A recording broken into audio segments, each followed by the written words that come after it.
నమస్తే మిత్రులారా, నేను మీ శ్రీనివాస్ చౌహాన్ అడ్వకేట్. మిత్రులారా, శారీరక లోపాలు, మానసిక లోపాలు కలిగిన వారసులు వారసత్వపు ఆస్తిలో వాటా కోరే హక్కును కలిగి ఉంటారా, కలిగి ఉండరా? చట్టం ఏం చెప్తుంది?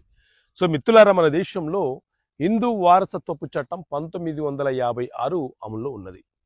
ఈ చట్టం ప్రకారంగానే వారసత్వపు ఆస్తులు ఏ పద్ధతిలో వారసులకు సంక్రమించాలో చట్టం చాలా స్పష్టంగా వివరణ ఇస్తున్నది.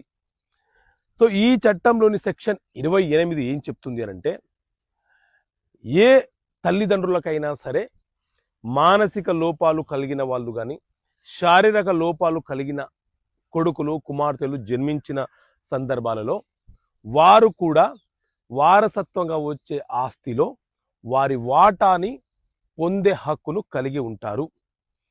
ఒకవేళ శారీరక మానసిక లోపాలే కాకుండా దీర్ఘకాల వ్యాధిగ్రస్తులైన ఇతర వ్యాధిగ్రస్తులైన ఆ వారసులకు వాటా ఉంటుందా అంటే, ఈ సెక్షన్ 28 ప్రకారంగా వారు కూడా తమ వాటాను కోరే హక్కును కలిగి ఉంటారు. ఇది చట్టం చాలా స్పష్టంగా వివరణిస్తున్నటువంటి అంశము.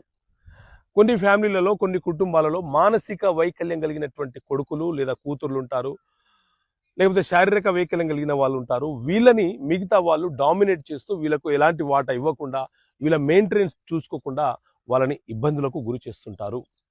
సో వాళ్ళు ఎవరైతే ఈ రకంగా మానసిక శారీరక లోపాలు కలిగి ఉన్న వారు ఉన్నారో వారు కానీ వారి తరపున ఎవరైనా ఒక గార్డియన్ కానీ న్యాయస్థానంలో కేసు ఫైల్ చేసి వారి వాటాని కోరే హక్కును కలిగి ఉంటారు. ఓకే మిత్రులారా, థ్యాంక్ యూ.